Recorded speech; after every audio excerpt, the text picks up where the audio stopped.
Before there was paleo, before there was primal, before any of the ancestral diet frameworks that fill podcasts and bookshelves and Instagram feeds today had a name, there were a handful of people working quietly in the margins of conventional medicine who had already figured it out. They were not calling it anything in particular. They were just paying attention to what actually worked, what actually made people well, what the human body actually seemed to want when you stopped forcing it to run on food it was never designed to eat. My guest today is one of those people, and I think the conversation we had is one that every person who has ever been confused about what to eat, frustrated with conventional medical advice, or simply trying to find their way back to genuine health needs to hear. Welcome to Undomesticated. I'm David Atlas. We're living in a moment of genuine nutritional chaos. On one side, you have the conventional medical and dietary establishment still largely defending the low-fat, high-carbohydrate guidelines that have been steering Americans wrong since the 1970s. On the other side, you have a fragmented ancestral health world with a dozen competing frameworks all claiming to have the answer. Paleo, primal, carnivore, keto, Weston A. Price, each with their passionate advocates, their celebrity spokespeople, their online communities, and their strong opinions about what everyone else is getting wrong. And somewhere in the middle of all that noise is a person who just wants to know what to eat to feel well and not get sick, who's tired of being confused, who's tried things that did not work and is looking for something grounded in real biology and real clinical experience rather than the latest trend.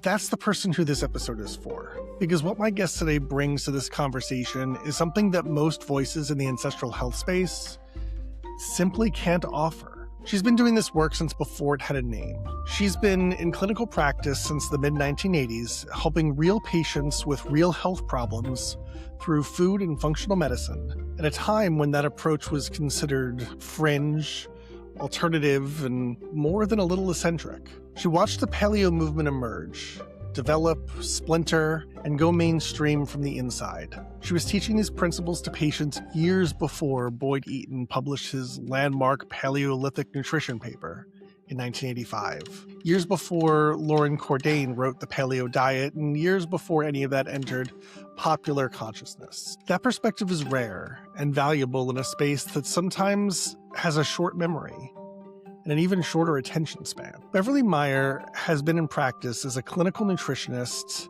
since the mid-1980s.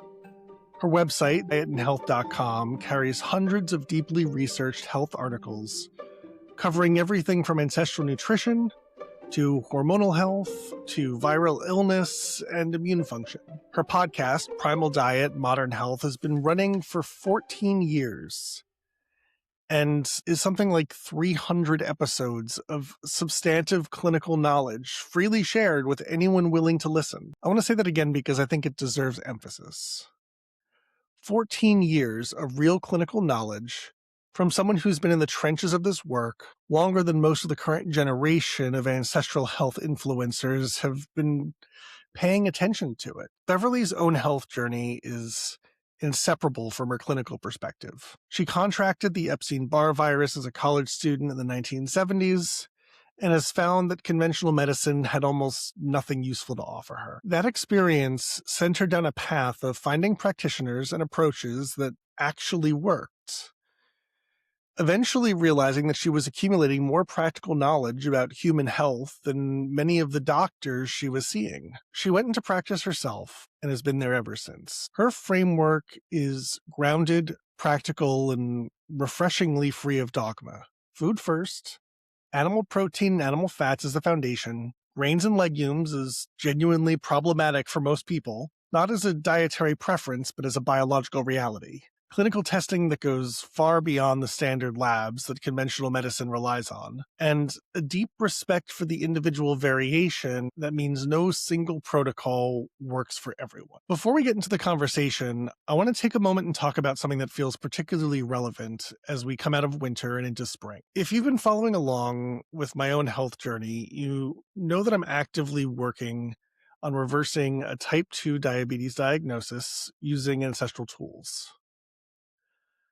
Part of that work involves making sure my hormonal foundation is as strong as possible, because metabolic health and hormonal health are deeply intertwined in ways that conventional medicine rarely addresses together. One of the things I've been using as part of that foundation is pine pollen tincture. And I want to talk about why spring is specifically the right time to be paying attention to this. Pine trees are just beginning to come alive right now. If you're in the deep south, you may have been outside recently and you may have already noticed that the golden dusting of pine pollen is starting to appear on cars and surfaces.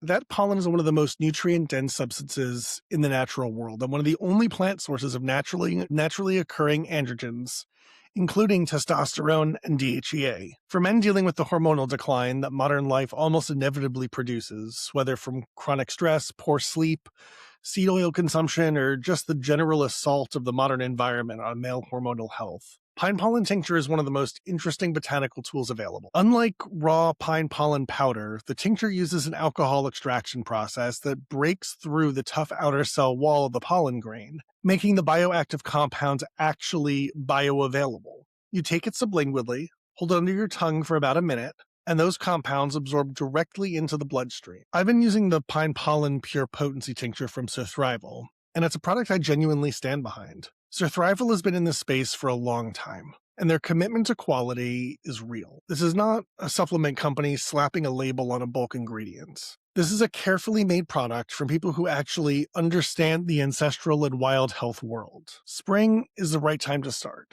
The pine trees know it. Your body probably does too. You can find the link in the show notes, and your purchase helps support the show. Go check it out. Now let me tell you what Beverly and I talked about and why I think it matters. We started where Beverly always starts: food. Specifically, the question of what humans actually are as biological organisms and what that means for what we should be eating. The distinction between herbivores and omnivores and carnivores is not just about diet preference. It's written into our anatomy, our sensory systems, our digestive architecture. We talked about the history of the ancestral diet movement. Beverly lived through the emergence of this whole conversation from the inside, and her perspective on how paleo went from fringe clinical observation to mainstream diet trend is genuinely illuminating. She was working with patients on grain-free animal-based eating before most of the current generation of paleo advocates had heard the word ancestral. We got into grains and legumes in depth, not as a blanket condemnation, but as genuine clinical and biological conversation about why these foods are problematic for most of the population, and why the ancestral argument against them goes deeper than sensitivity or intolerance. We talked about cholesterol and saturated fat, one of the most important and most persistently misunderstood conversations in all of nutrition. Beverly has 40 years of clinical experience watching what actually happens to patients who shift to animal fats and away from industrial seed oils. And the results consistently contradict what conventional medicine predicts. And we ended with some really good tips on how you can incorporate this into your life without spending an obscene amount of money. How to eat ancestrally on a real budget. Beverly's philosophy is direct and unsparing. All meals are dinner. And that simplicity is exactly what most people need when they're trying to find their way back to real food without spending a fortune. This conversation gave me a lot, and I think it'll give you a lot too. Beverly Meyer, welcome to Undomesticated. Hi, and thank you for having me on. I love any opportunities to talk and share knowledge and opinions. Yeah, totally. So for the people who are listening here who might not know you, I mean, you have a pretty prolific podcast, so chances are that if they're tuning into this, they very well could have come across you. Could you give me like a little intro on who you are, what you do, that kind of thing? Yes, I've been in practice since the mid 80s. I don't have a medical degree, but what we used to call natural health or alternative health or complementary medicine, and now it's functional health, and all the different titles are all the same thing. That we are looking to find the cause of what's going on in our discomfort and our health and our labs and the way we live and think and function. So that's my path with my website, my own podcasts, and my own health journey since the 70s. And that's on diet and health, on dietandhealth.com. And then about 14 years ago, I began podcasting also, and that is Primal Diet, Modern Health, and you can find me there. Okay, so that's a little nutshell of what I do. Is I've always been passionate about trying to alter, manage, stand, manipulate, take care of my own health because it didn't seem like anybody else was doing it. So I had a career in big business, and I just my health couldn't handle that. In searching for how am I going to get myself healthier and happier and more comfortable, I eventually realized that I'm knowing more than many of the practitioners that I'm seeing. And so, and I've been in practice since the mid 80s ever since. That's awesome. So what initially got you interested in this? Because most people would be perfectly happy going to their doctor and getting that information, kind of doing the standard thing. Like, what drew you to kind of this ancestral health world and kind of kept you in it for so long? Well, let's go back when I was a college student and in the 70s, and I contracted the herpes virus, and nobody at the university medical system had anything remotely helpful to say about that. And in my case, it became a very serious problem, which fast forward 45 years, I find out that I have a genetic immune deficiency. But anyway, going back to the original time, um, a friend of mine, I don't remember who it was, but suggested, there's this guy and he's kind of different. He's not a doctor, but he really helped my friend or my sister. And why don't you go see him and talk to him about it? Maybe he's got ideas. And that's when my eyes opened that there is a whole world of practitioners and medicine and medical support and life and body and supplements and you name it out there, completely adjunctive to traditional medical systems. And of course, they can interweave or they can be um, outsiders or whatever. But that was my eye-opening experience, and I've never looked back. Starting early on and as a college student, I was like, "Oh, look, there's this stuff called tofu." Tofu. We'd never heard of it. It was the 70s, and I remember clearly reading about that and studying, what is soy? We don't eat soy. That's not important, but the point is that I was intrigued by new things and different things than I could just get at the university health clinic. Hmm. Yeah, definitely. And I think talking about soy, like bringing that up, I personally cannot tolerate any soy unless it's like heavily fermented, like a little bit of soy sauce or tamari. I never have been able to. It just does not work for me. Um, and then also found out that I couldn't do wheat and grains and all these other things. And that kind of drew me down this rabbit hole of, looking at soy free and then gluten free, and then eventually worked my way down to like the paleo stuff that was available at the time. Um, and then kind of tried a bunch of these paleo esque sort of things, like, carnivore, primal, um, whatever trends were going on at the time. Like, what do you think about like the fad diet aspect of it? And what do you think are like the core takeaways of like truly ancestral diet that we should be looking at? Okay, well, that's a big, a big It's a big question, question. I like and to a ask lot of big questions at questions, and once. we Thanks a might get lot, to David. half of it. Yeah, it's a terrible habit. Um, well, for me, when one of my chiropractors that is a brilliant man, and he was the first one back in the 80s, I guess, that he did a very advanced form of muscle response testing, which the Hmm. person that helped me with a student also had done muscle testing, and I was traveling and actually in several countries learning different systems of diagnostic kinesiology, which I'm now it's the heart and soul of what I do. You should see my office like a science lab. But he's the first one that said, you need to stay off of wheat. I don't know if it's celiac or what, but wheat and gluten are just not your thing. And then over the years, okay, well, let's not eat wheat, so let's eat spelt. Okay, that didn't work. Let's not eat spelt.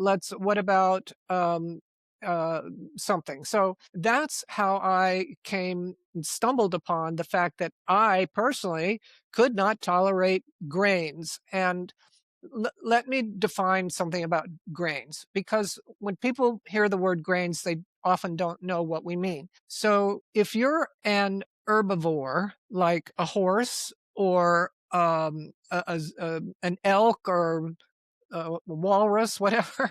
Yeah, You, rabbits. you're the way your body is designed is your head is close to the ground. Your eyes are scanning the ground, looking for food. So an herbivore is looking for that tasty weed, that tasty grass seed, that crazy tasty fungus or whatever, those leaves. And of course, humans uh, don't do that. Our heads are upright. Our eyes are wired to we horses hunt by looking at the ground and by their smell. Humans hunt by motion, because what we're looking for is protein. All right, we're hardwired as protein eaters, and proteins move. All right, Hmm. they fly, they crawl, they swim, they run.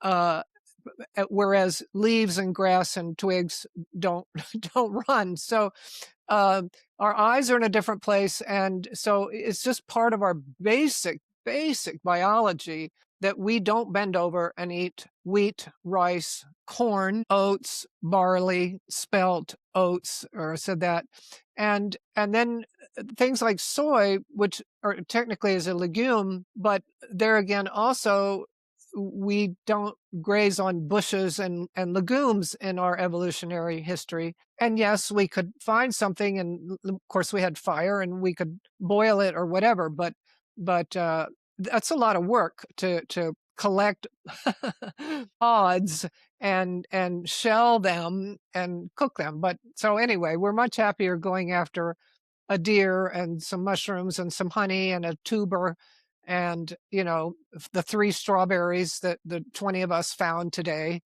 that had not already been eaten by ants and squirrels and foxes and birds and worms and bears and everything else. Um, so that's the core for me, that getting off of the grain family, and then the next thing came the bean family. It's like, well, I'm soaking them, I'm sprouting these things, they're just not fermenting. I don't think these are my food. Hmm. So there go the beans. Uh, and that's how I started to understand for myself that when I ate animals and animal fats and cooked vegetables and some tubers, and then everything else is a condiment, like fruit or olives or garlic or rosemary or these are condiments to the mainstay foods that we find. And nuts and seeds, of course, have always held a prominent place in humans because we could store them over the winter. So Hmm. we could store animal fats that we rendered from the bear or whatever we had harvested. We could store animal fats and nuts and seeds over the winter. And we learned, of course, how to smoke meat or salt meat to keep for the winter. So it was my own trial and error of what seems to feel better for me. And around that time, I began working with a client who was very ill, very underweight. Um, she said she had never been diagnosed with ovarian or uterine cancer, but she was pretty clear that's what it was, and she was not going to treat it.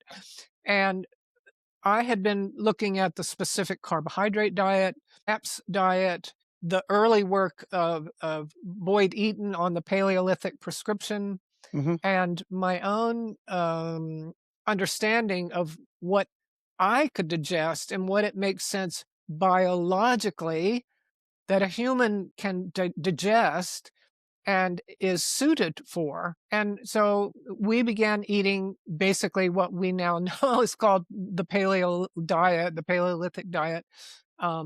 at that time, and that was a couple of decades ago. And then after that came Rob Wolf's book and Mark Sisson's book, and people picked up on that name, the Paleo diet. And I'm always surprised when I do podcasts that sometimes the hosts will say, "Well, what is the Paleo diet?"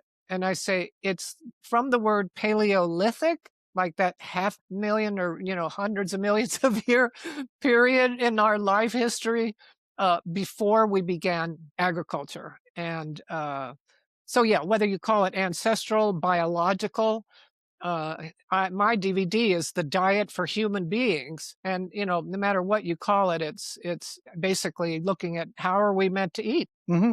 Yeah. I think one of the things that like people miss is that it's only been a couple of generations that we've been kind of eating in this way.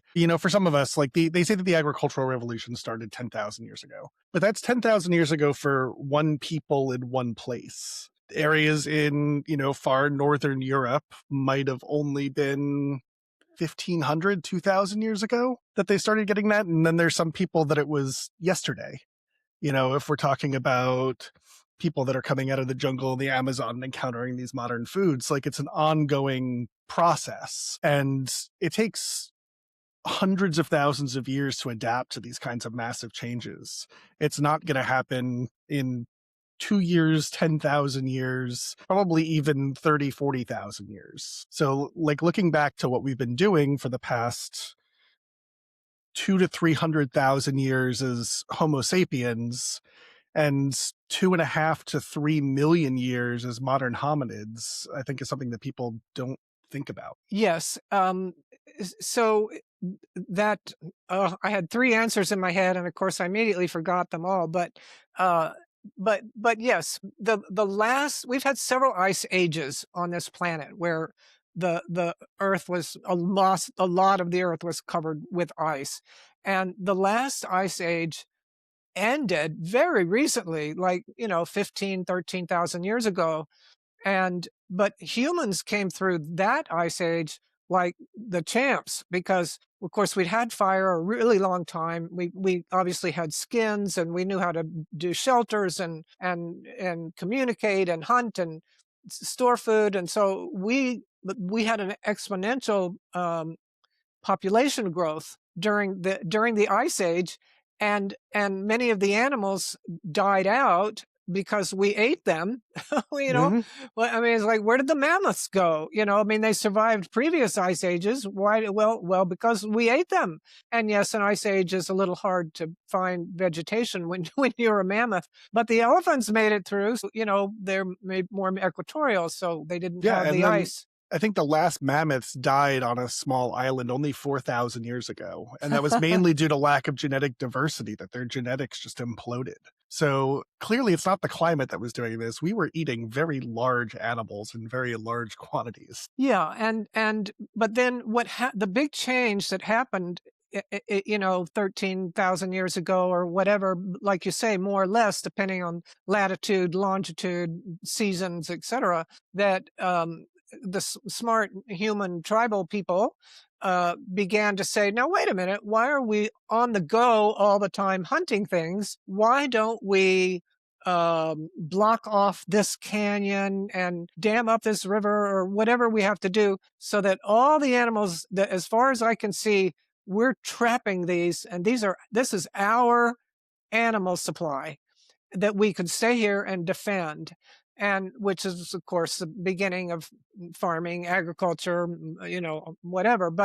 And during that time, now they eat the grass, so we have to start growing the grass seed. And that's when we began experimenting with eating the grass seed. It wasn't until then that we ever had much interest in it. And the same thing occurred with dairy products. So as a wild animal, you're not going to approach a wild yak or a wild camel or something and say, may I politely, milk you now?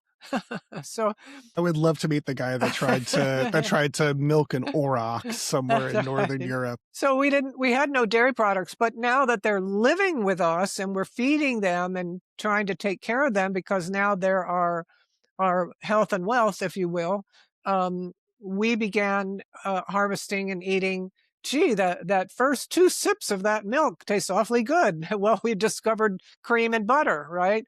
And so they became because they are saturated fats. They became enormously fast tracked on our evolutionary menu of good food, bad food. So we've been on the hunt for saturated animal fat for eons, and now suddenly we can harvest yak butter, and it's like yippee, we have a whole new fat. And kind of an adjunct to that, if in for those of us that didn't live in the more northern or the far southern areas but were more equatorial, they don't have bears and salmon and codfish and fatty animals, but they do have, drum roll please, they do have coconuts.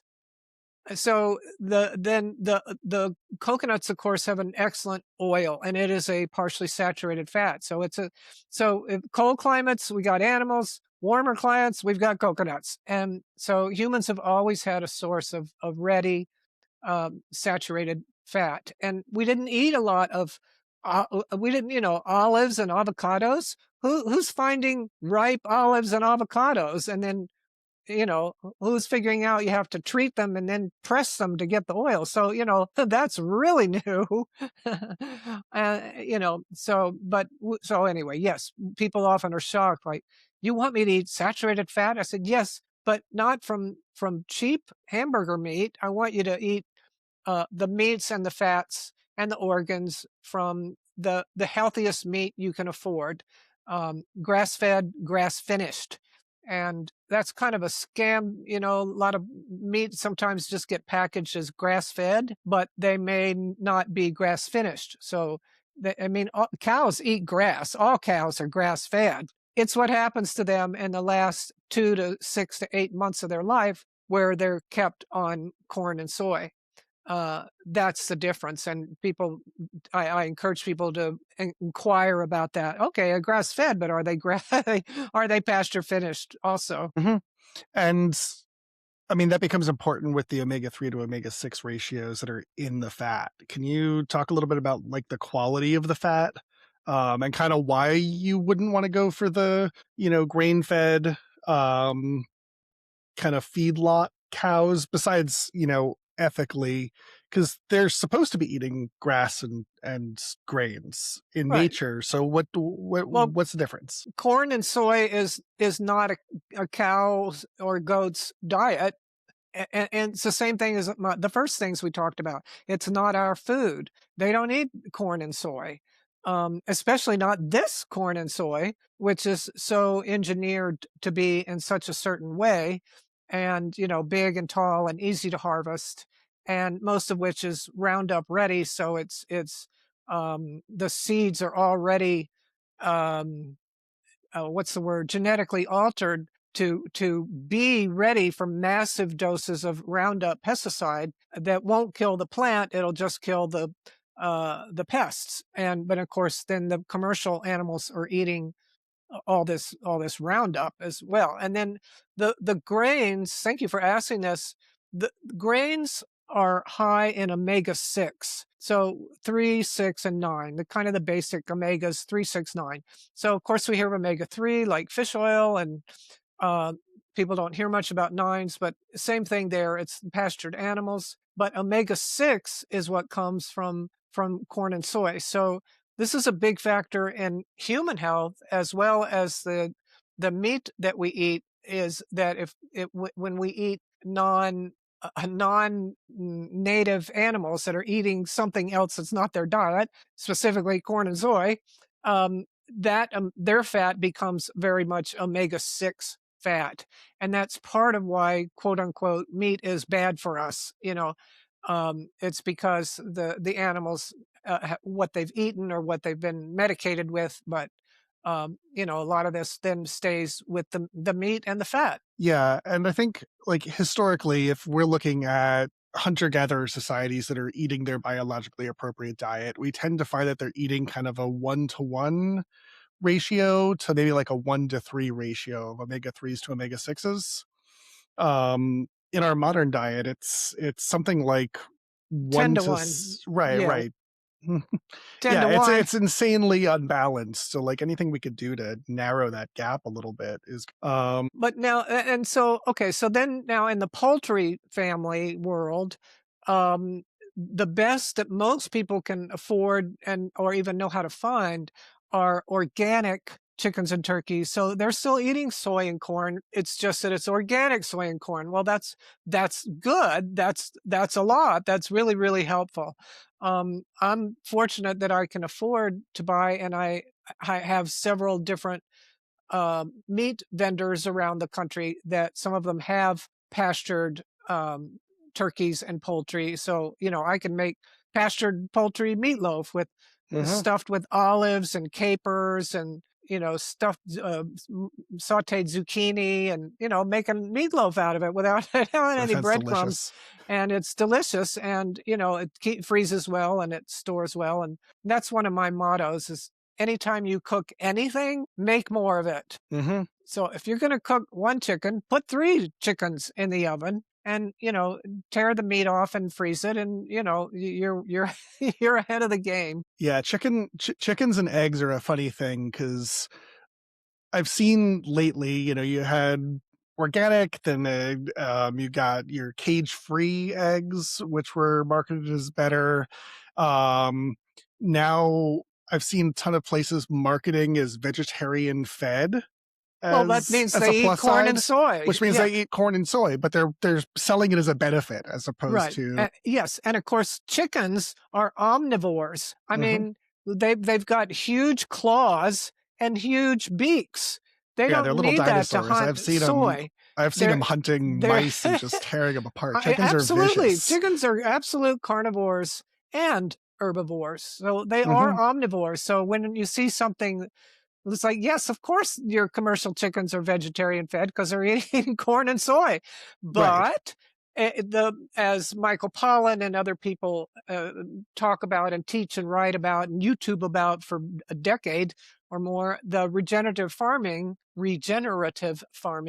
where the farming that goes on is actually improving the health of the land while it's feeding the cycle of food, like the pigs eat all the waste from everything, the whey left over or pardon me, but the dead chicken parts or whatever, the pigs will eat all of that. And then the poultry is in mobile coops, like, what do they call them? Tiny homes. It's kind of It's like, a they're like yeah, tiny homes with like roosts. a chicken tractor system. Yes, a chicken tractor Mhm. system that they can, as they move the cattle, sheep, or goat from one electric fence area, they'll open the fence and then they all run over to the better salad bar, which has now got a foot tall grass. They've eaten everything in the first, and then they close the fence and then they haul in the poultry. And so the poultry is perfectly thrilled because now they've got maggots in the manure and worms and things that the hooved animals didn't eat. So Right. it's kind of cool, but not all ranchers and farmers can do that. But yes, chickens need to be out eating bugs and worms and Mhm. scraps and that's what they want. Yeah, our chickens would love it when we moved them to a new pasture. We had cows and we had sheep, and we would run chickens in between them because they will help prevent disease in the animals as well. That way, you don't have to be constantly treating with antibiotics. But you give like that pasture 2-3 days to rest for all those maggots to get nice and fat, and run some chickens in there. They are in heaven. That's true. That is Hmm. true. That's awesome. I appreciate that you brought maggots in the discussion.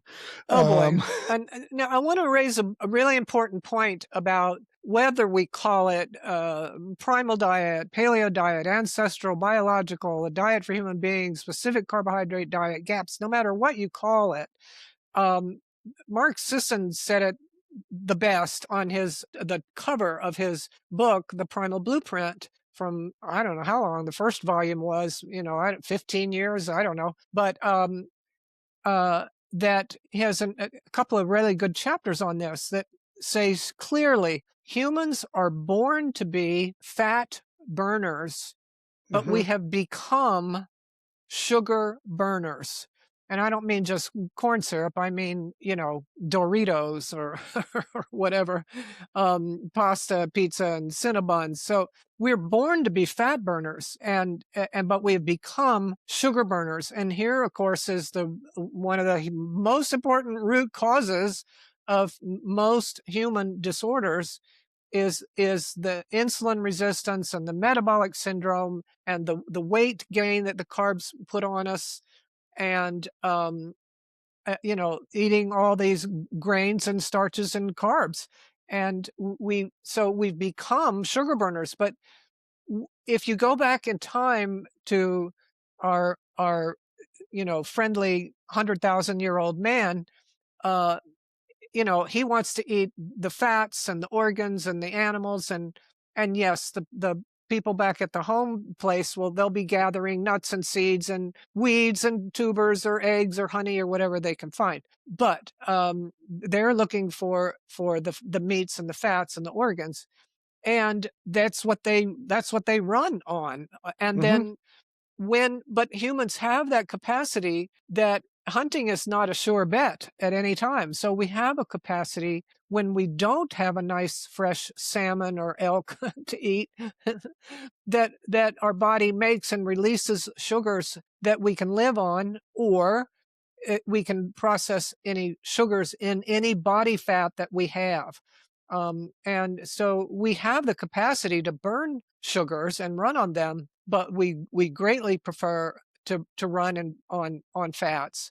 And so when people make that switch, like, this makes sense. I'm going to start trying to understand exactly how to eat paleo ancestral, and okay, let's see what we can do about getting these carbs out of my life. Hmm. And for some people it's really hard, and for other people it's not hard. But your body has to, it's like flipping the switch from, power mode A to power mode B. Hmm. Your body has to reorganize how it's going to get its cellular fuel. And so it'll happen. It's just faster and easier for some people than others. But of course, that's where diabetes and insulin resistance and polycystic ovarian syndrome and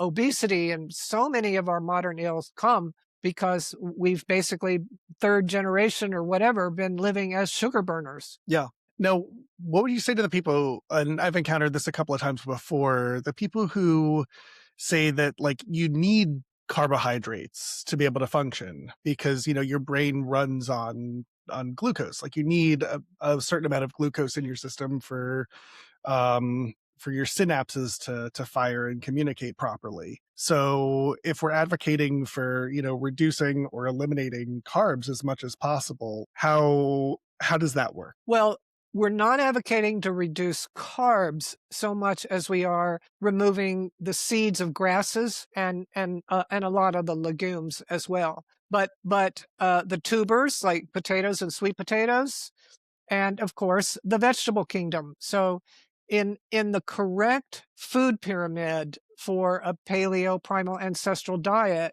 the meats and their fats are at the base of the food pyramid, but immediately adjacent is the vegetable kingdom. And then as we go up, you have things that are not so easy to find, like nuts and seeds, and then up near the top is where you find um, natural sugars, which are pretty rare, like sugar cane or whatever. But yeah, exactly. But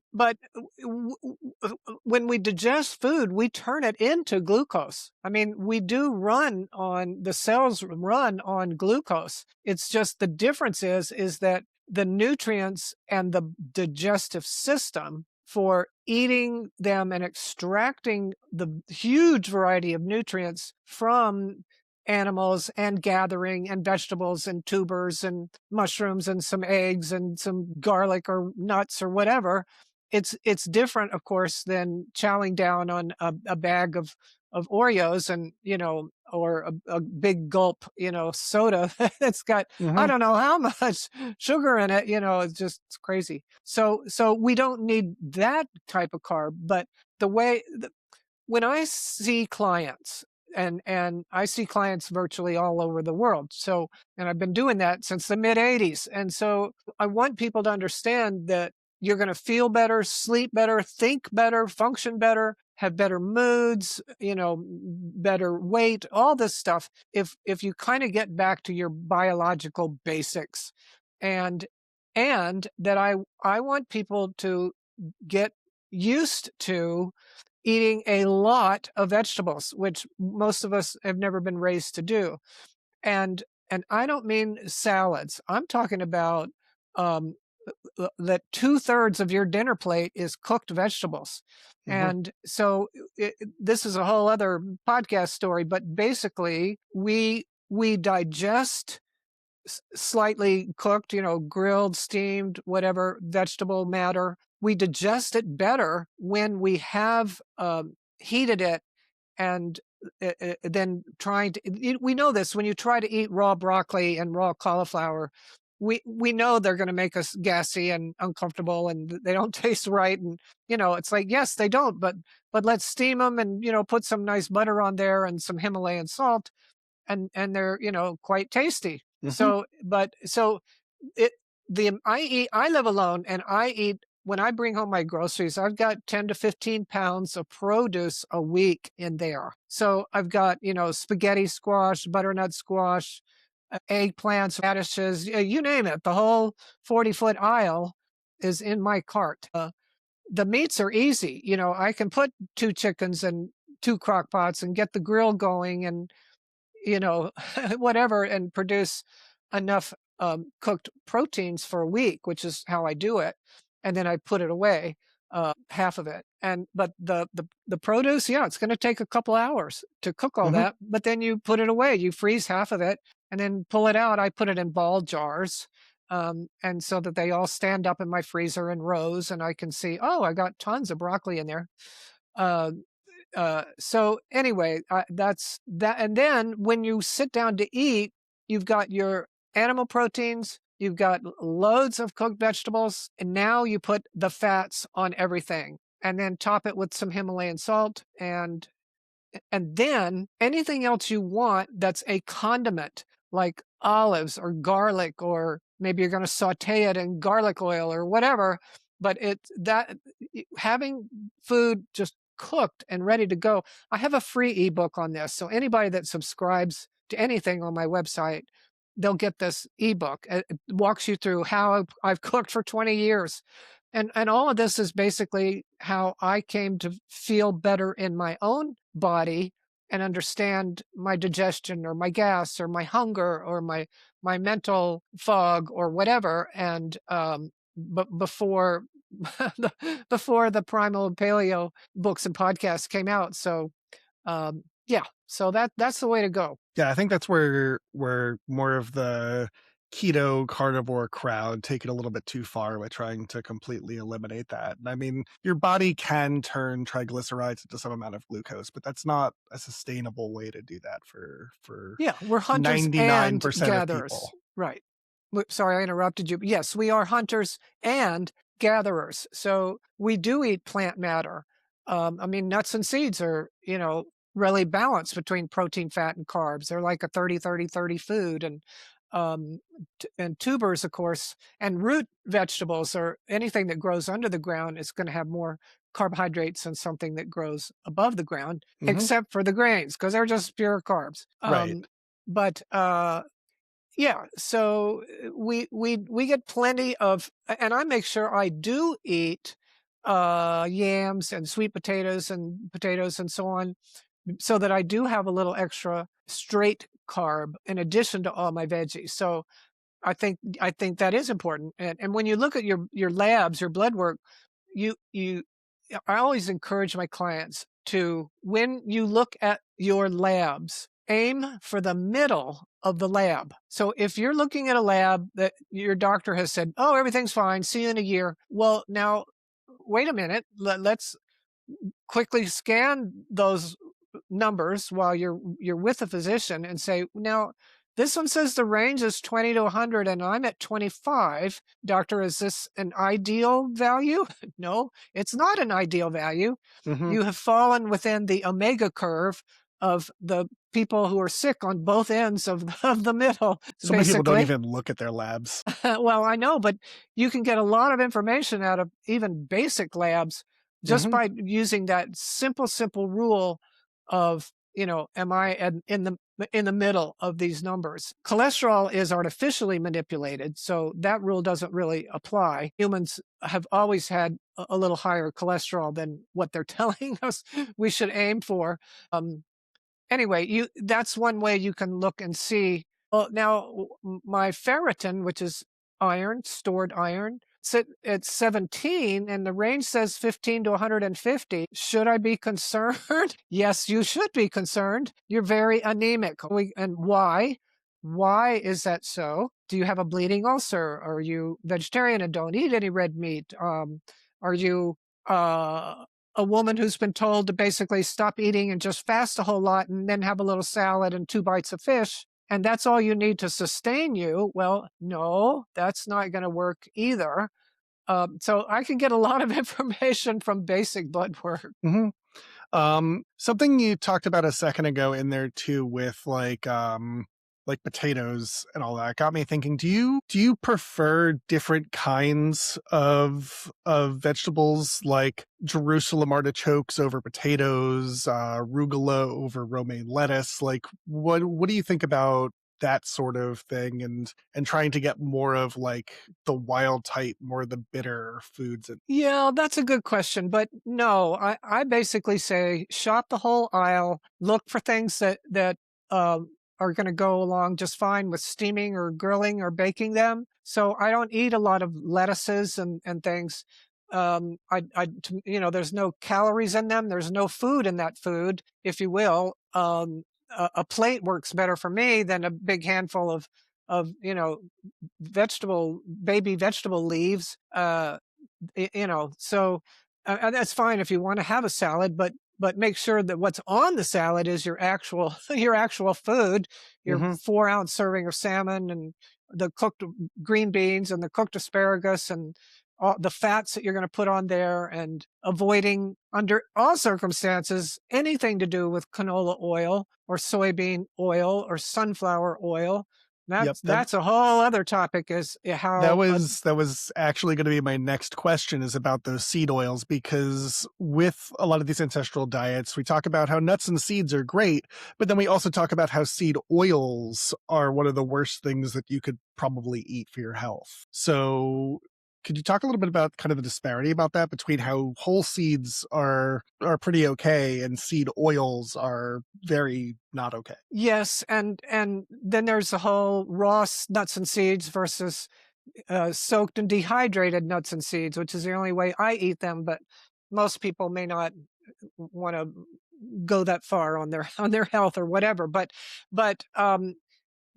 the canola oil is one of the absolute worst things that we can eat.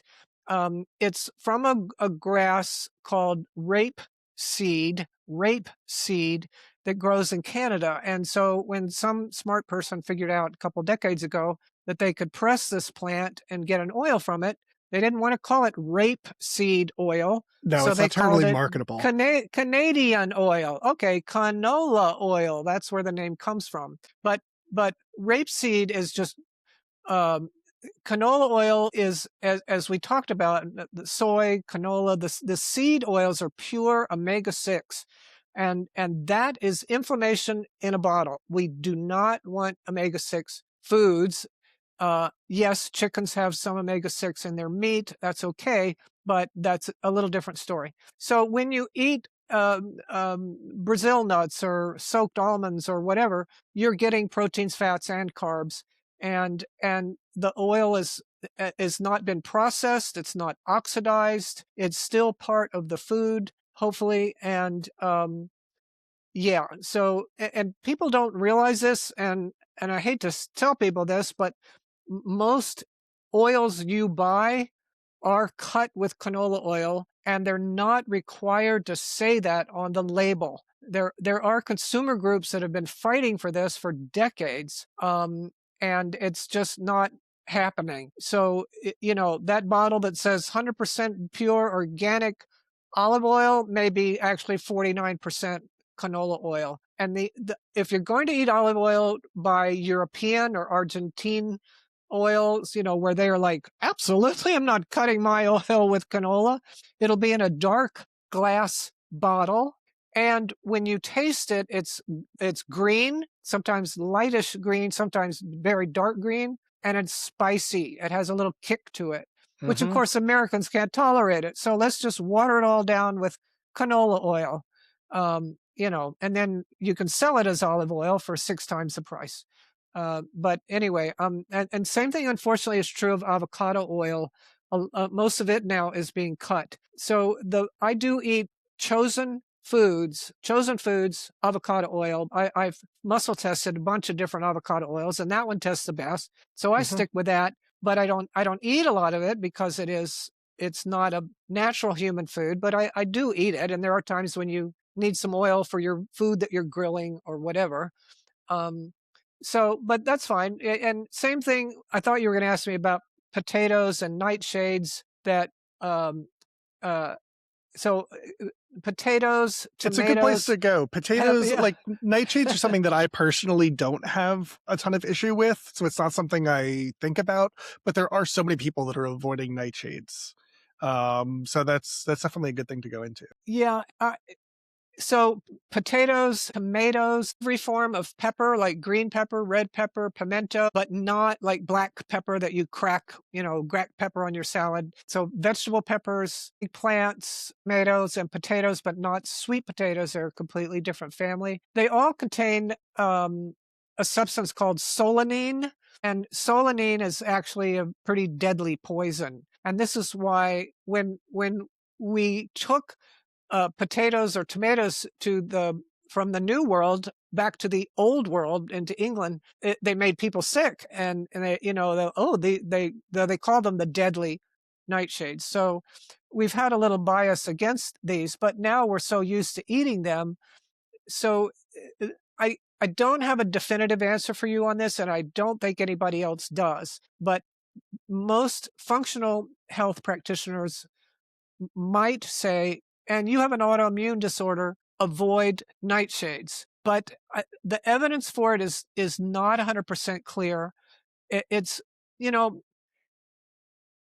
there's a lot we can do to take care of ourselves with cause and effect and journaling and trialing one thing at a time. And this is why, this is why I tell everybody, you want to adopt yourself as a wellness warrior, because I'm asking you to change your diet, certain things quickly all at once. But then as far as trialing vegetables, for example, you may want to try, once you settle down, try for 2 weeks without asparagus and then 2 weeks with asparagus. For Hmm. example, there are FODMAPs food, another category of foods that some of us don't digest very well. And, anything is possible for anybody. So but you don't really feel a nightshade food. It doesn't bloat you up or give you gas or break you out in hives. So that solanine is a little hard to understand how it's affecting autoimmune disorders. So I'm not saying not to avoid it. Hmm.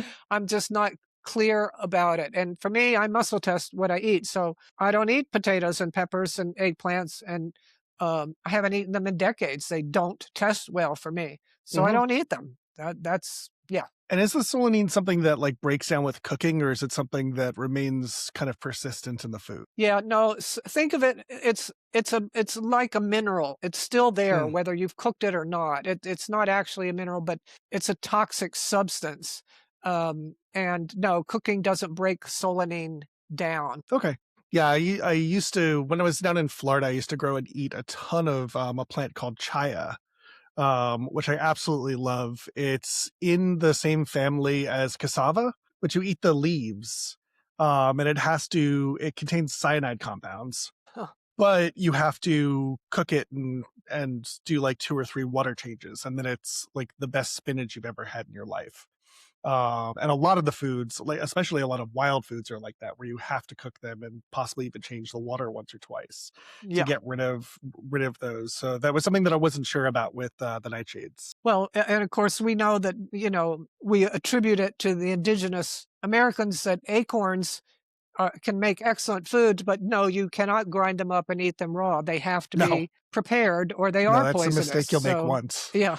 The tannins are incredibly mouth puckering. It's like eating unleached black walnuts. You have to do some level of processing with it.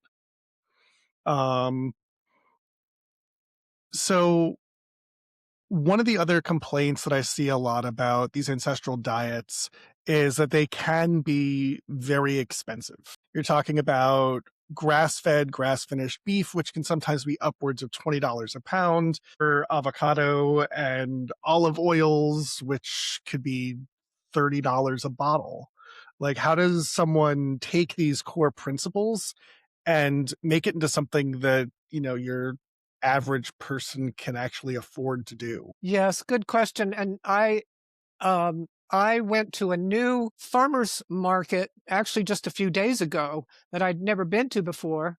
And there were some ladies there with a cattle company, with freezers of beef and they did have chicken also. And so I bought a bunch of stuff because it looked good. Made their cuts right. They weren't a lot of bones and excess fat. And when I got home and looked at the receipt, I was like, wow, these ladies are really affordable. I wonder if they know they're underpricing their food compared to others. And I buy from 3 or 4 different online vendors. I don't Hmm. buy meats in the store. Um, and unless I do or whatever, but generally no. So, but the answer to your question is number 1, carbohydrates are cheap, easy, abundant, and deadly. So a cheap food that's going to make you sick is not a cheap food. All Hmm. right. So when you say, all right, I am genetically a hunter gatherer. All right. Well, great. Ground beef is readily available. If you can't afford or find pure pasture raised, pasture finished ground beef, then eat the quality of the ground beef you can. It's better than filling up on Coke and chips. All right. And it's better. I mean, you'll think better, you'll sleep better, you'll live better, and your body will begin burning off the excess fat on your body without you having to try, and your insulin resistance and high triglycerides will start going down without you taking medication or having to, quote, try to do that. So when you get back to putting the right fuel in, amazing things are going to happen. So you do the best you can. You get the cheap cuts of meat like chuck roast, cut it up and put it in your crock pot. Like I talked about my ground chicken or ground turkey meatloaf. Hmm. It's not easy to find that, but I have a supplier that does sell that. So there's a lot you can do with a ground lamb or ground bison or ground beef or ground anything, and any kind of a chuck roast, shoulder roast, whatever that you can stew. And those are affordable cuts of meat. And then vegetables, the same thing. If you can get to a farmer's market and make that a habit, you're going to find good, fresh, seasonal produce. It's going to be limited in selection, but okay, well, now you got a head start on what you're cooking for the week. You didn't get everything, but you got some. I brought home some incredible bunches of radish. I'd never seen these giant radish bunches before. Like, Hmm. wow, these are beautiful. And zucchini aren't in season, so I did not get. So of course that goes on the grocery list from the store. So using your farmer's market, and then there are, especially with beef, there are many, many, many neighborhoods and communities that have ranchers that will sell the meat. What you don't want to do is get into a cow share where you agree to buy a half of a beef, and somebody else buys the other half, because you're going to end up with all these bones and things that you don't want, and $25 porterhouse steaks. It's like, no, just stick with the the ground meat and the stew cut meats. And if you want a steak, go to Ruth's Chris or buy a nice fat steak at the store. Don't get a pastured steak. They're leaner, they're a little tougher. And you're not going to enjoy it anyway, so don't waste your Pastured money. meats tend to do better for roasting and slower cooking methods. I encountered that. I learned that when I first started raising my own cattle, and I had Highland cattle, which are wonderful dark meats with this beautiful yellow fat cap on them. It's so good, but it's such a lean meat that when we tried to grill them up, like, you had to slather them with butter to get them to do anything reasonable as a steak. But they would make the best roast that you could possibly do, and the roasts tend to be the cheaper meats to go with anyway. Yes, exactly. So, when you're on a budget, don't spend it on foods that are going to harm you and drive your glucose up for an hour or two and then leave you sick and hungry and mean. Instead, have eggs with a sausage in it, and a couple bites of avocado and a pile of steamed green beans, and put some fat on everything, and then, wow, that was good. I'll have the same thing for lunch. Okay, then there you go. And by the way, that's another one of my mottos is all meals are dinner. All meals are dinner. Every client asks me this. Well, what do I eat for breakfast? I say, dinner. You eat dinner for breakfast. I don't eat eggs. That's a gallbladder thing. If you've got tendency to gallbladder problems, eggs can flare it up. But and if I did eat eggs, I wouldn't eat 18 a week or whatever, because again, that's not an evolutionary pattern for us as far as I know. And of course, there were a lot more birds back then that we have managed to kill off. So there were a lot more eggs than there are now. So just do the best you can, and don't spend your money on fast and processed food, and don't eat out unless it's going to be simple cafeteria style food, like a meat and two vegetables. There you go. There's your template. Yeah. Well, that's awesome. I think people probably would have gotten a lot out of this conversation. It was a lot of fun to have.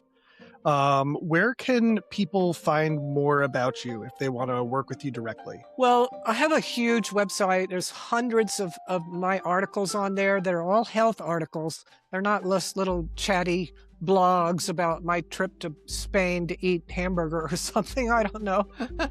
So there are a couple of hundred of really helpful, deep health articles, quite a few on herpes, shingles, and Epstein-Barr. They're all herpes viruses. And then my own podcast, so that's on diet and health. And then my podcast, Primal Diet, Modern Health, is that. So there's a couple hundred podcasts over there. So yeah, I was looking at the other day, and there's I think you're getting close to 300 episodes or something like that, that I could find on Apple Podcasts. It was crazy. I have a lot of listening to do. Yeah, and then poor old Pinterest. Well, I love Pinterest, and I have a very extensive Pinterest system page. So for people that want to search a different way to search through, what does this woman have to offer? The Pinterest on diet and health is really incredible. That's awesome. And we'll put links to all of those down in the show notes as well, so that people can go and check those out. Okay. Yeah, it was wonderful having a conversation with you today, and I hope that we can come back on here and have some more chats in the future. Well, and I'm going to have a closing to say for those of you who have not listened to David's podcast on what is ancestral diet, what does this mean anyway, it's an extremely good podcast. You will learn so much from that. So I highly recommend that on his podcast station. Yeah, thank you so much. That was a fun one to put together. Yeah, well, it's really well done. Thank you. Awesome. Well, thank you so much. And again, I hope we get to do this again shortly. Okay, thanks for having me.